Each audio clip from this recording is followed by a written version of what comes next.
Bom dia, gente. Vamos para mais uma aula de histórias. Hoje, sexta-feira, 24 de julho. Então, organiza o teu cantinho, pega o teu livro 2 de história, o teu estojo, para a gente dar início à nossa aula.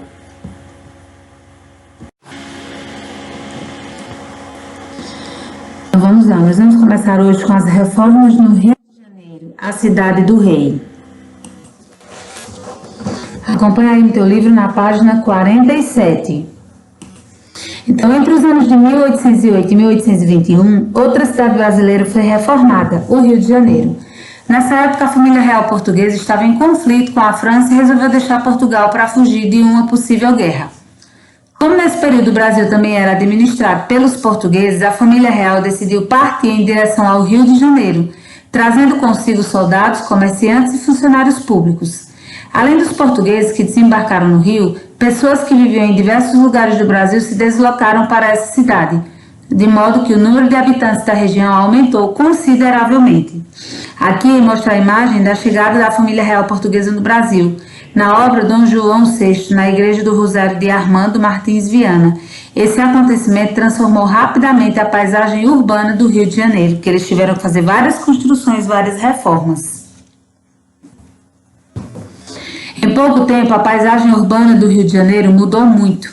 Com a chegada do rei e de sua família, foram construídas estradas, o Museu Nacional, a Biblioteca Real, o Observatório Astronômico, o Jardim Botânico, entre outros.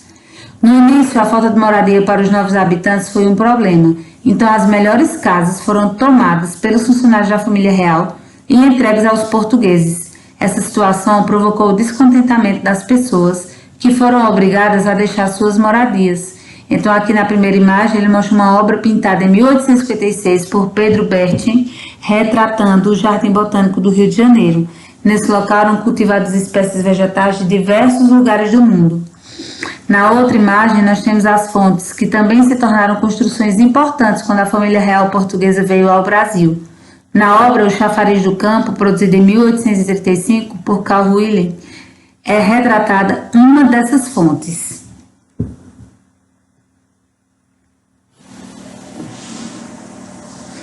A produção de café e as reformas em São Paulo.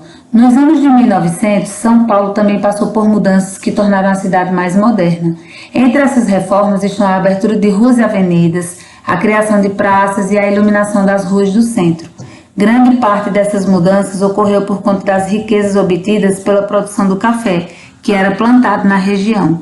Por muitos anos, esse foi o principal produto comercializado pelo Brasil. Isso acabou enriquecendo muitas pessoas que viviam com suas famílias em casarões na cidade.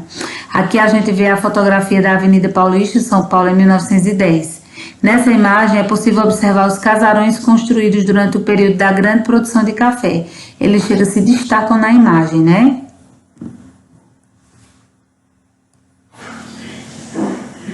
Então vamos lá começar as atividades. Página 49. Como as primeiras cidades brasileiras surgiram? Segunda questão, qual é o nome da primeira cidade brasileira? Por que ela precisou ser reconstruída? Terceiro, quais construções foram erguidas pelos holandeses na Reforma de Recife entre 1637 e 1644? Quarto, observe a imagem a seguir, depois responda as perguntas. Letra A, o que está sendo representado na obra? E na setinha, que elementos fizeram você chegar a essa resposta? Essa é a página 49. Na página 50, a gente vai, letra B. Quais mudanças o acontecimento retratado na obra ocasionou ao Brasil? Quinta questão. Nos anos de 1900, São Paulo passou por muitas mudanças que deixaram a cidade mais moderna. Sabendo disso, responda às perguntas. Letra A. Escreva 2 exemplos de reformas que foram feitas em São Paulo. Letra B. Que produto comercializado pelo Brasil nessa época contribuiu para a modernização dessa cidade? Sexta questão. Leia o texto a seguir, depois responda às perguntas. O viaduto do Chá, inaugurado em 1892, foi o primeiro viaduto da cidade de São Paulo.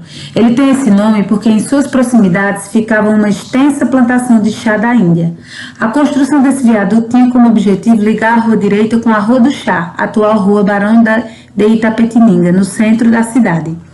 Em 1938, o velho viaduto com piso de madeira foi demolido, dando lugar a outro de concreto com o dobro de largura.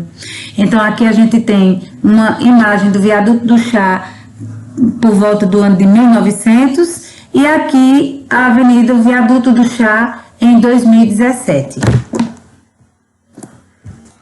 Aí vem as questões. Letra A.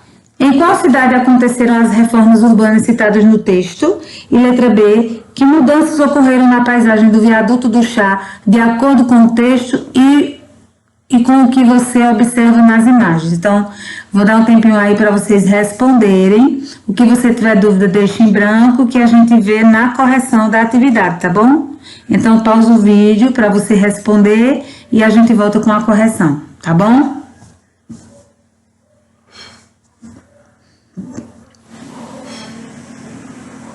Então, vamos dar início à nossa correção, começando da página 49. Na primeira questão, como surgiram as primeiras cidades brasileiras? A partir de povoados que mais tarde se tornaram vilas, construídas quando os portugueses se estabeleceram no Brasil por volta de 1530. Qual é o nome da primeira cidade brasileira? São Vicente. Por que ela precisou ser reconstruída? Devido à destruição causada pelo mar que invadiu ruas, casas e a igreja.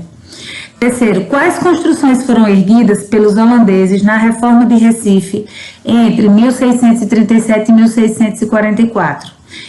Ruas, pontes, casas, um jardim botânico e um zoológico. Na quarta questão, que é a questão onde tem aquela imagem, aquela pintura, tem aí letra A. O que está sendo representado na obra? O embarque da família real portuguesa para o Brasil. Tem até aqui, ó, a legenda, né, da pintura. Na setinha, que elementos fizeram você chegar a essa resposta? As informações da legenda, além dos elementos retratados, como o grande número de embarcações próximas ao mar, pessoas, carruagens que fazem o transporte até o porto e etc. Na página 50, a gente continua com a correção. Letra B. Quais mudanças o acontecimento retratado na obra ocasionou ao Brasil? Com a vinda da família real portuguesa foram construídas novas estradas, o Museu Nacional, a Biblioteca Real, o Observatório Astronômico, o Jardim Botânico e etc. Além disso, a população da cidade do Rio de Janeiro cresceu e algumas pessoas tiveram que ceder suas moradias para a família real e seus funcionários. Quinta questão. Nos anos de 1900, São Paulo passou por muitas mudanças que deixaram a cidade mais moderna. Sabendo disso, responda às perguntas. Letra A. Escreva 2 exemplos de reformas que foram feitas em São Paulo. Aqui está uma sugestão de resposta, mas você pode colocar outras reformas que foram feitas. Abertura de ruas e avenidas, criação de praças. Letra B. Que produto comercializado pelo Brasil nessa época contribuiu para a modernização dessa cidade? O café. Para casa, vai uma pesquisa aí, página 51. Agora que você estudou um pouco sobre algumas cidades brasileiras que passaram por reformas, que tal descobrir um pouco mais sobre a sua cidade? Converse com seus familiares ou pesquise em jornais, revistas ou na internet sobre alguma reforma que tenha acontecido na cidade em que você mora e em seguida responda às perguntas. Primeira questão, escreva a seguir uma reforma que aconteceu na sua cidade. Você vai dizer por que essa reforma ela foi importante e na segunda questão, quem foi favorecido com essa reforma. Ok? Terceiro, alguém se desfavoreceu com a obra? Por quê? Quem foi prejudicado com a obra? Por quê? Quarto, além da reforma que você pesquisou, que outras reformas urbanas você gostaria que ocorressem na rua, no seu bairro ou na sua cidade para melhorar a sua vida e a vida dos outros moradores? E por quê? Então, para casa, certo? Vai ficar essa pesquisa aí onde você vai conversar com seus familiares e pesquisar na internet sobre alguma reforma que tenha acontecido na cidade em que você mora. E em seguida vai responder as perguntas da página 51. Essa pesquisa será apresentada no dia 30 de julho na aula do Zoom. Ok? Até a próxima aula. um bom final de semana e não esquece da produção do Dia dos Avós, o varal com as fotos do vovô e da vovó, gravar a mensagem, tudo bonitinho, tá bom? Um bom final de semana.